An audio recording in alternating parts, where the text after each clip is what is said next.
All right. Hello, everybody, and thank you very much for tuning in tonight for our Facebook and YouTube Live. And we've got a very important session for you tonight. And again, if you want to go back at any point and watch this at any time at your convenience, just take the same links that you took to get here, and you can go back and watch this at any time, 24/7, 365. We aren't going to delete it. You can go back and take a look at what we talked about tonight.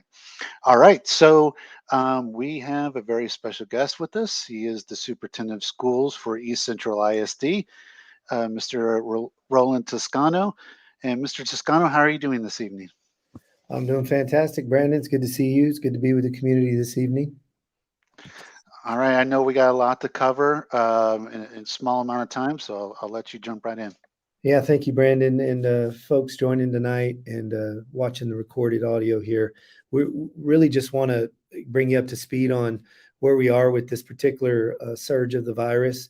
Talk a little bit about the context of where we are today, um, with regard when compared to where we were, 12 months and even 23 months ago.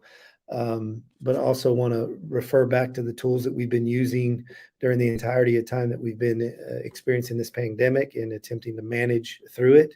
And then talk a little bit about what we know about Omicron, and then end by just kind of talking about what we'll be looking at going forward and what the implications could be. So, first and foremost, um, we're in a situation today where we're not under an emergency declaration by the federal and state government. I know that everybody realizes that, but that was the reason why public school districts in Texas had the ability to offer remote instruction previously, as well as to have intermittent closures and those sorts of things.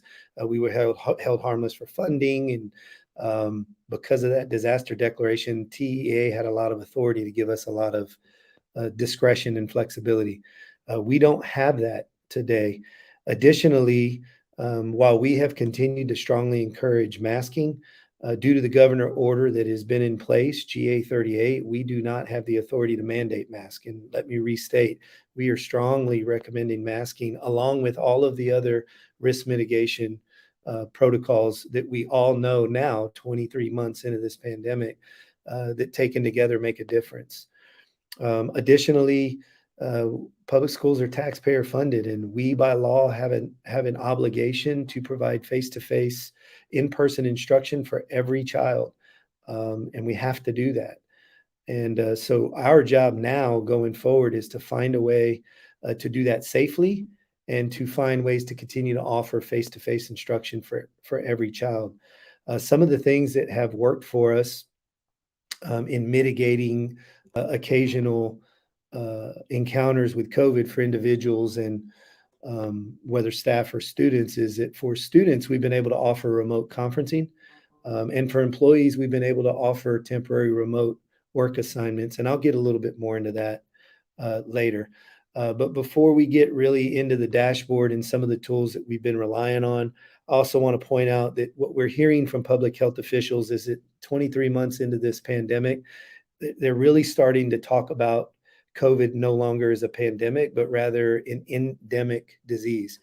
So very much like flu, COVID is here to stay, and that it's a matter of living with it and managing it and keeping ourselves safe individually and collectively, depending on our circumstances. And so that's kind of the world we're living in now, 23 months into this um, experience with the disease. So Brandon had started to pull up, I believe, the city's dashboard. This is what we refer to weekly and have for the last 23 months. I think, looking at the news, everybody is aware that we're in this severe category. And this particular dashboard, if you'll recall, pays attention to 5 key indicators that are there at the bottom in the icons: the 2-week decline, hospital trends, average case positivity rate, and hospital trends. And so, what I would like you to do, Brandon, is just click on the progress because it kind of unpacks the data a little bit more closely. And what we're looking at right now, most particularly, is the COVID-19 hospital trends the last 30 days. And so we're paying attention to that blue line because obviously we all know that the trajectory has been accelerating. But what we can see there now at the crest is that it's beginning to indicate a possibility of a peak. And in the previous surges, to include the one earlier this fall with Delta, when we start to see that trend line, we also start to see positive cases begin to level off, and we start to see it recede. And so what we know about Omicron internationally is that it seems to be a really rapid spreading variant, and that it seems to move through a population in about 3 to 5 weeks. We're around the 3-week period, and so it may be beginning to follow the trend line that has been seen internationally, and so we're very hopeful there. Brandon, also, if we could go to the corresponding reentry protocol in phase 4 is where we currently are. I'd encourage family, community, and staff to refer back to that frequently, because it's gonna kind of spell out what we're going to do as a response when we're in phase 4. Generally speaking, we're offering face-to-face instruction for all students. We're strongly encouraging masks. We're really increasing hand washing and really raising that risk mitigation variable up as a priority. We're cutting off water fountains. We're following UIL guidelines for extracurricular activities. And then we're adding intensive sanitizing daily. And so while we have been sanitizing differently and more intensely since the onset of the pandemic, this is the time where we really double down on, everybody having a hand. So, teachers have disinfecting resources, sprays and wipes. They're Oxivadair. These are not, your typical Clorox wipes. They're specifically designed for viruses and bacteria, to include COVID-19. They're wiping down high touch points, surfaces, any shared supplies frequently throughout the day. We have hand sanitizer stations in every classroom, hallways, restrooms. We're e-misting daily and throughout the day. E-mist is an electrical charged process that is a deep sanitization process. We have those devices now at every school and in every facility in the district, to include our buses. We do those daily. And so we're just really increasing the reliability and the discipline that we're committing to doing those things here in this phase. And then shifting over to testing, which is another risk mitigation protocol that we've been using the entirety of the time here. We've been using community labs for volunteer testing weekly. We are seeing substantially increased numbers, particularly the last 2 weeks, as is the entire community in the city. What we know is that every time we see surges in the community, we mirror those surges in schools. But we also know that over 23 months of doing this, that students and staff are no more at risk in school than they are anywhere in the community, particularly if we're doing a good job mitigating risk.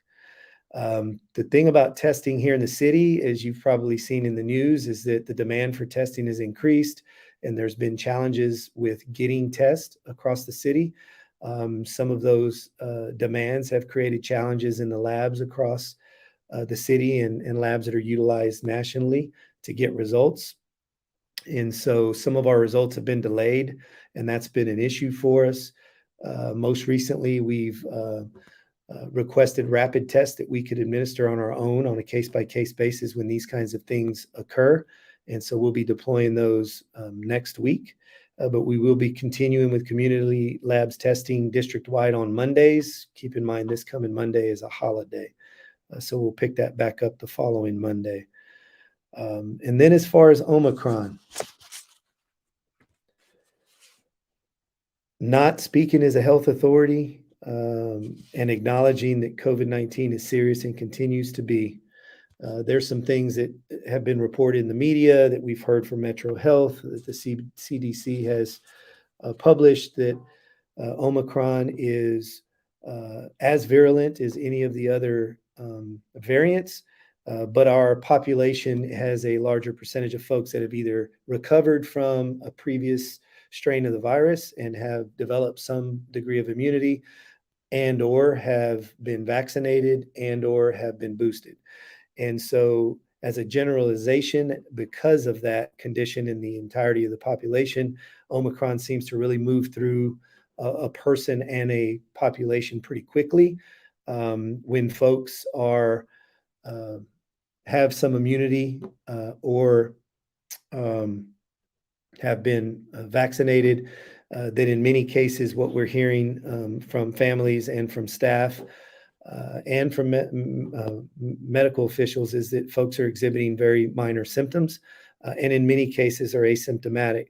Where folks have not had the virus prior and or maybe have not been vaccinated, that sometimes those symptoms tend to be a little more severe.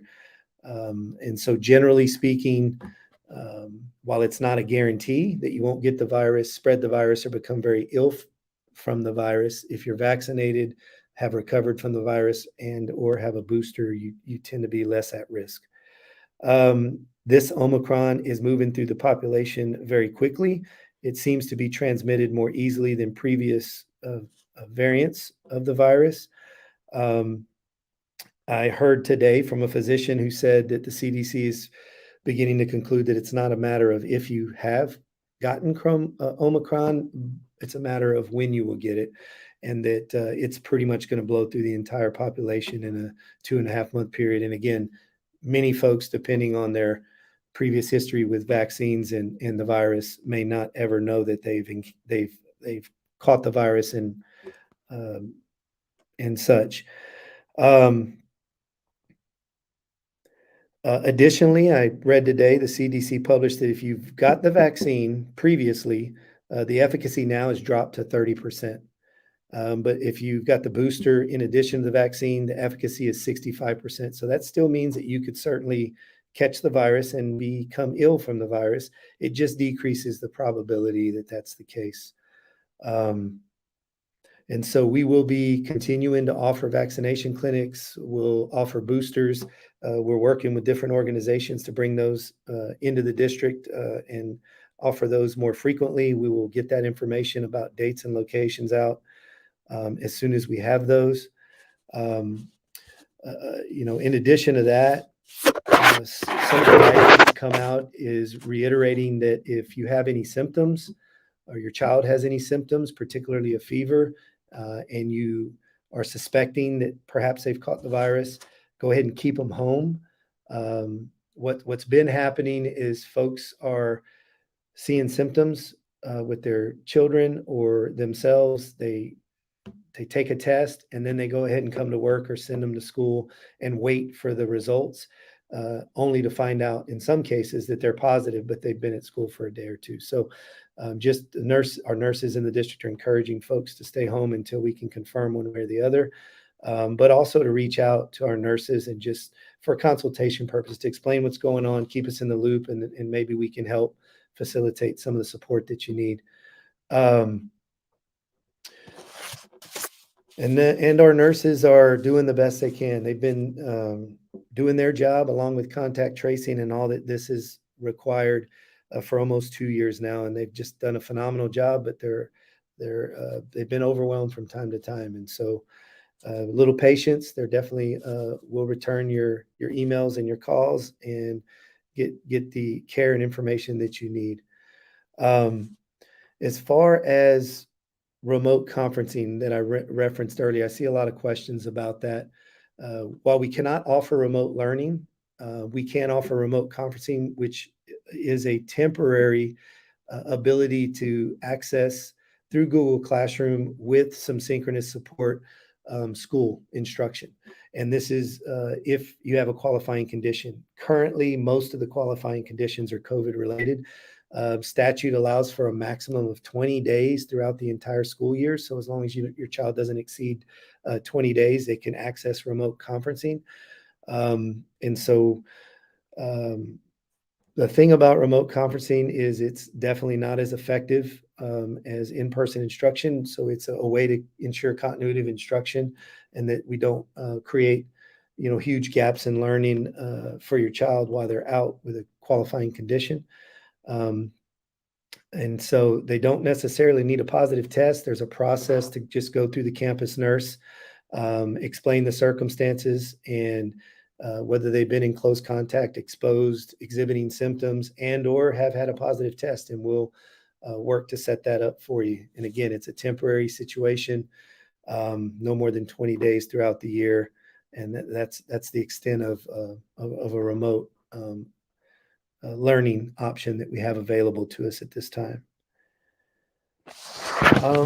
As far as attendance goes, this is the part that we're really, increasingly beginning to become concerned about it. And it's why we're optimistic that if we're beginning to get close to a peak in this surge, that we may be able to get through this without closing school.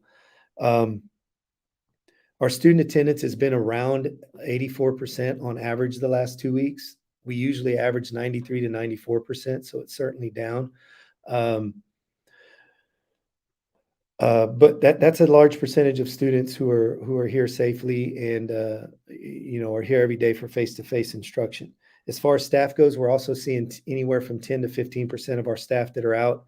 Not always COVID related, but that amount, in addition to those that are COVID related, has been a challenge.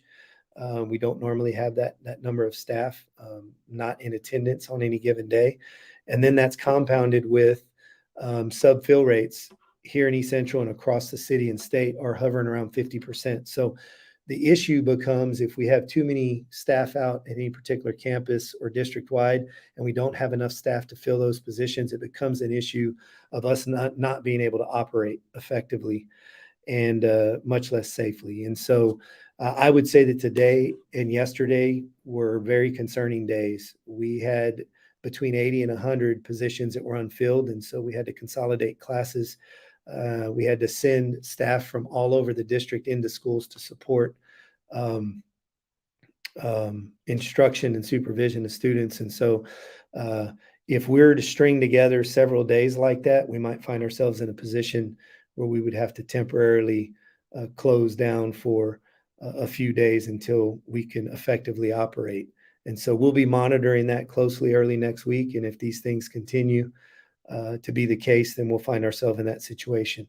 And keep in mind that because of the circumstances, with it not being a emergency declaration, there are funding implications for the district, but there are also salary implications for staff, as well as implications for all of you in the community that need to get to work if your children aren't able to get to school. And so we're aware of all those things, but in the interest of being able to operate and operate safely, we'll make that call when and if data indicates that that's the case.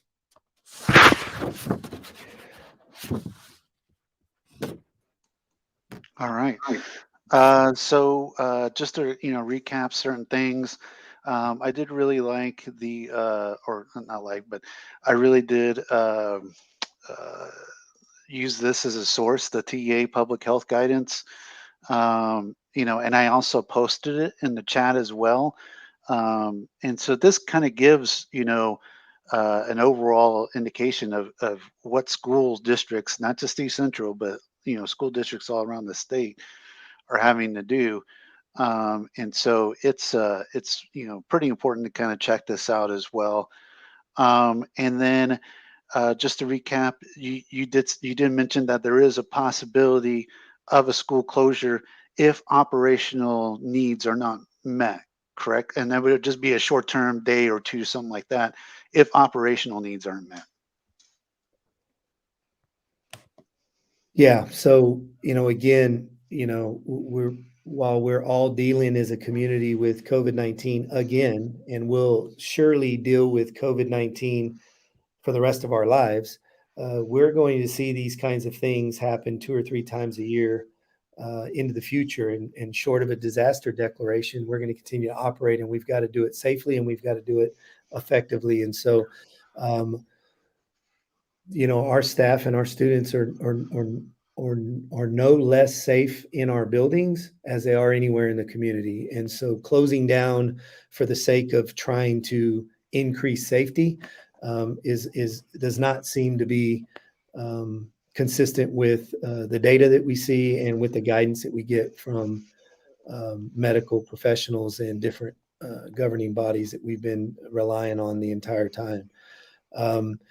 So if it becomes an issue of staffing and an inability to do so, then we do have an issue with operational effectiveness, and it does become an issue of safety and supervision. And so we are concerned about that, and we'll be monitoring closely. And it will be a day-to-day decision. If we determine that we've got to close, it'll be temporary, and in terms of the number of days, it'll be dependent on the data that we see as a result once we do that. And then going over sanitation measures again. I mean, of course, we have germ blast that comes out, a couple times a year. But do you want to touch on all the sanitation? I know we were talking earlier about it today. I was actually looking at the message. Do you want to go over all the sanitation that our staff does? Yeah. So first of all, everybody's got to take responsibility for themselves. And that's the first thing. We've all got to hand sanitize, hand wash frequently. Again, strongly encouraging masking, particularly around groups of people, and distancing to the extent possible, in addition to considering vaccinations. But as far as sanitization goes, above and beyond that, teachers are equipped with the supplies that they need to wipe down surfaces in their classroom frequently. During transitions, as students are going to use supplies that may be shared, wiping those down before they're, used from one group of students to another, or individuals to another.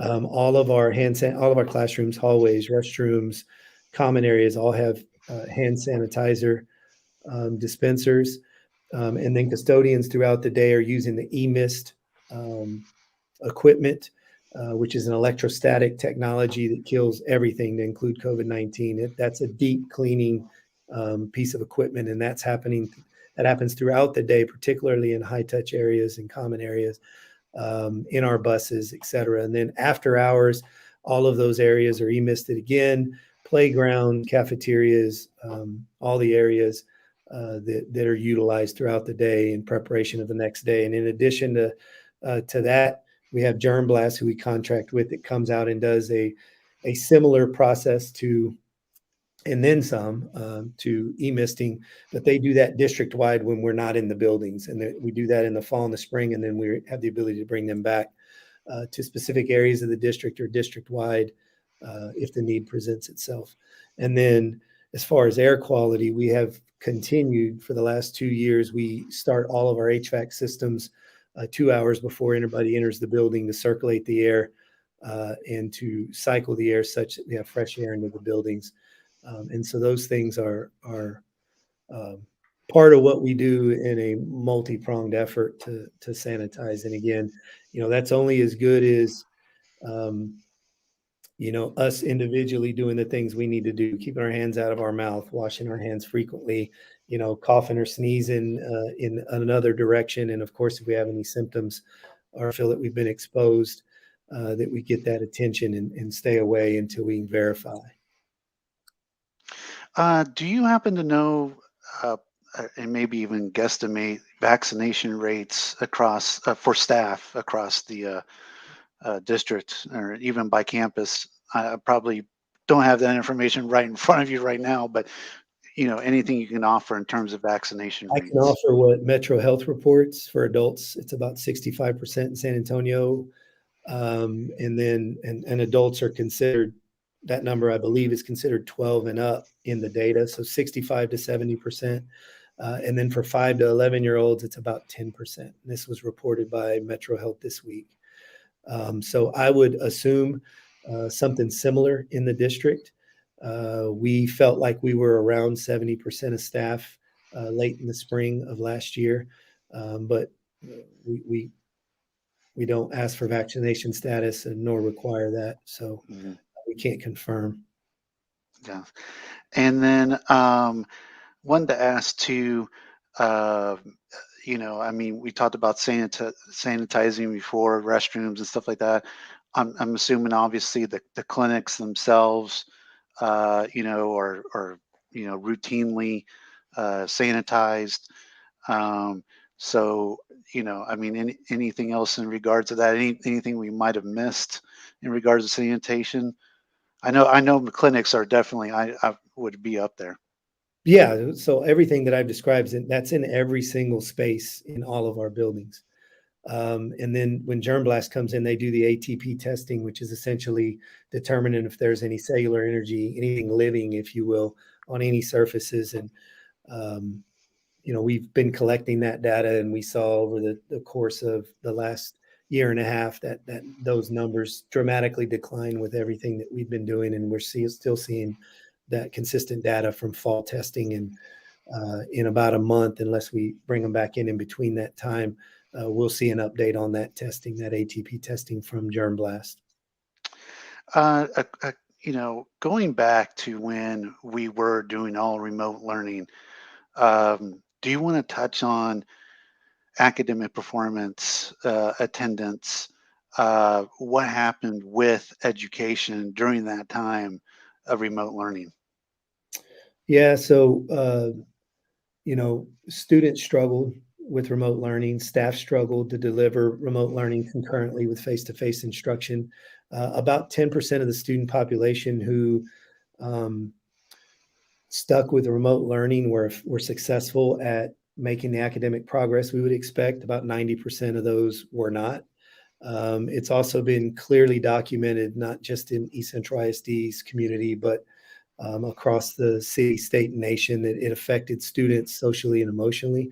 There's tremendous amounts of mental health issues as a result of isolation and the anxiety associated with this virus, and all of the trauma that has come with the impact on families and loved ones and finances and all of those things. And so, um, child the psychologists have started to report last spring, and I believe are consistently saying that being in school, being around their peers, having access to face-to-face instruction as well as social interaction, uh, that outweighs the risk of contracting COVID-19 in terms of the overall health and well-being of school-age students. Yeah, I mean, the data is clear that remote learning did indeed set education back, correct? I mean, it's pretty clear cut. Um, Well, the commissioner reported that statewide, anywhere from 3 to 7 years of performance when he looked at, the metrics that the state utilizes, that students were performing on average like they did 3 years ago, and in the worst cases as much as 7 years ago. And so, you know, did that equate to 3 to 7 years of learning loss? Not necessarily. It just essentially indicated that remote learning did not work as um, a long-term solution, and as the only option for students' academic progress. and so, thinking about going back to remote again, standing it up, funding, even for a temporary fix, let's say like a week, right, of just doing it. Can you talk about what that is, what that looks like? I mean, if you went to all remote learning for a week, what would that all entail? It's not an option, but I'm just saying what I mean. Yeah, so you'd have to get devices and ensure connectivity for 10,000 students, and then we would have to make sure that all of the uh, students were again familiarized, as well as parents familiarized and teachers familiarized with Google Classroom as the learning management platform. And so we haven't flexed those muscles in a while. They're still active, they're still used, but they're not used all day, every day like they were then. Um, And then, there's the, it's a massive undertaking for a short period of time with assurances that it'll be very ineffective for the majority of students. And we wouldn't be able to do it concurrently.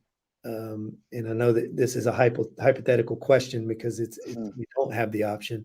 But concurrent instruction is also a compounding effect of why it was not effective. In other words, a teacher who has 10 kids face to face and another 10 or 15 virtual simultaneously.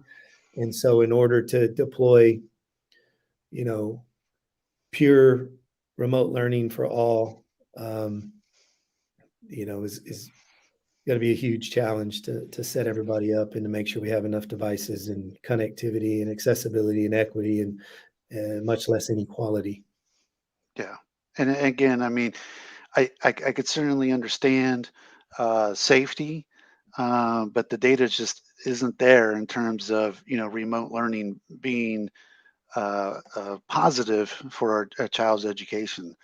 Um, uh, uh, what do you think about when people say, um, this is all about money, and things like that? What do you think when people say that? It's absolutely not all about money. It's there are some accountability to the state and taxpayers that fund us, and so first and foremost, it's about the obligation to provide face-to-face instruction for all students on a daily basis, and the fact that we're not funded and resourced for remote learning. That's not the model that the state has offered and that the state has taxed its citizens for public education. And that could change in this new world that we're living in, but it's going to take policy change that I don't have the authority to circumvent. Absolutely. And while there are instances of select campus districts around the state, very few actually, going back to mandating masks. I mean, in San Antonio, it's pretty much almost every district is making it optional. Northeast, North Side, Southwest, Judson, very, very large districts dealing with the same exact issues, but not mandating masks.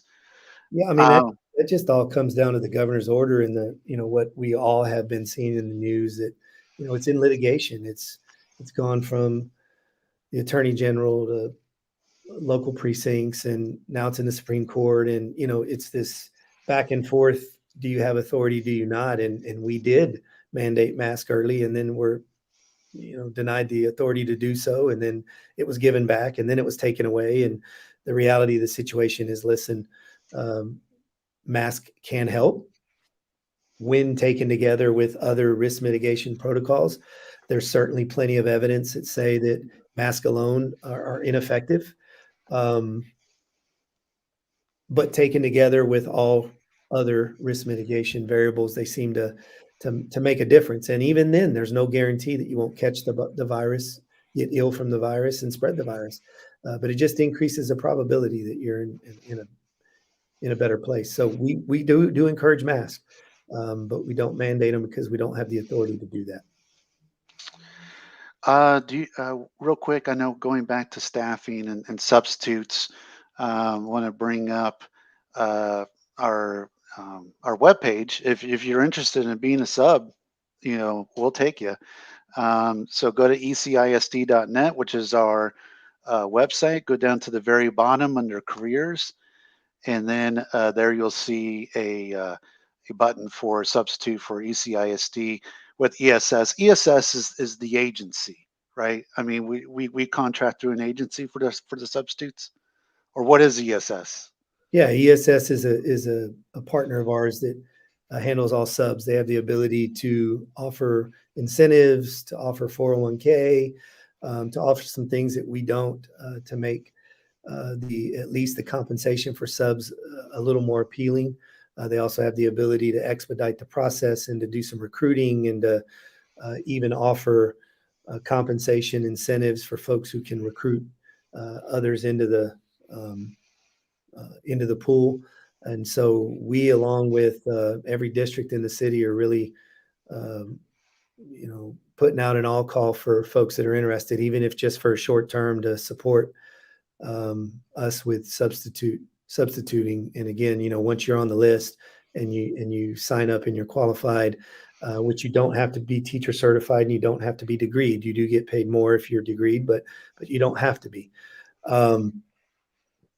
You get to pick your schedule. You get to decide which jobs you take and which ones you don't, and how frequently you work.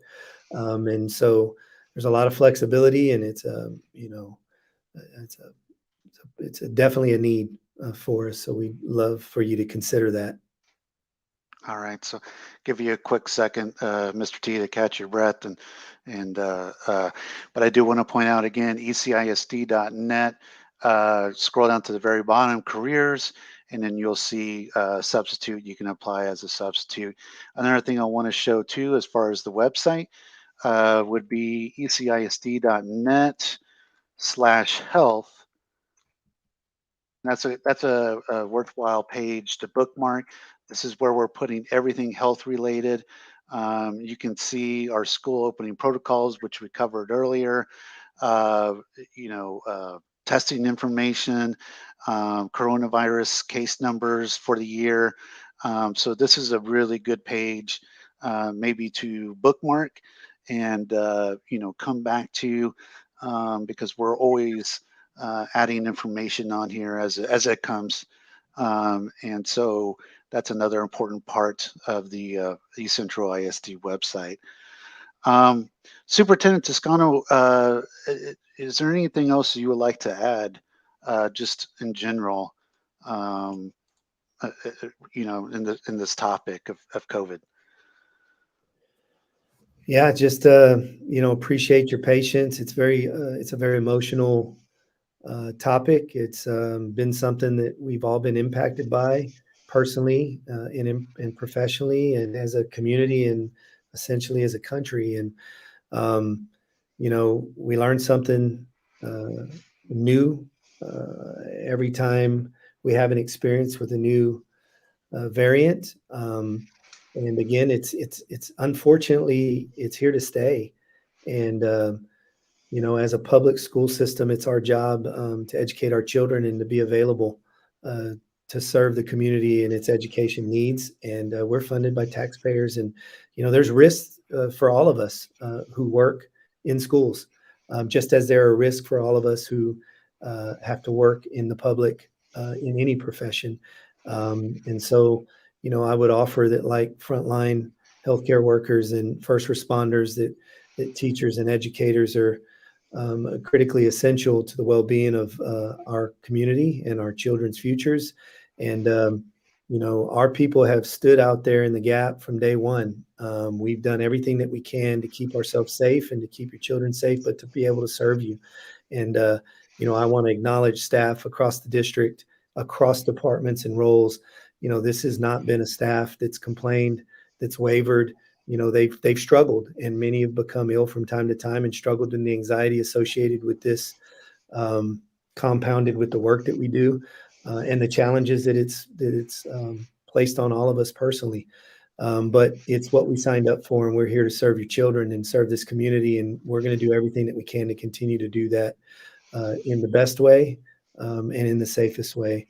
And so we appreciate your partnership. We always intend to be as transparent as we possibly can be, and as inclusive of all of your voices and input as we can be.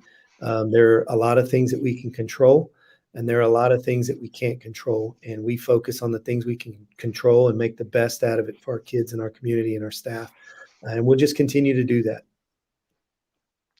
All right. And with that in mind, do want to point out, even outside of school, in your personal lives, be well, be safe. Um, you know, Whether you're going to the supermarket for groceries or anything like that, please be safe out there. And so we can continue on. Thank you very much, Mr. Toscano, for your time this evening. And we want to thank everybody for watching. Again, you can go back at any time and watch this video. It will live 24/7, 365. So just take the links that you took to get here. And other than that, we will wish you good night. Hi, Brandon.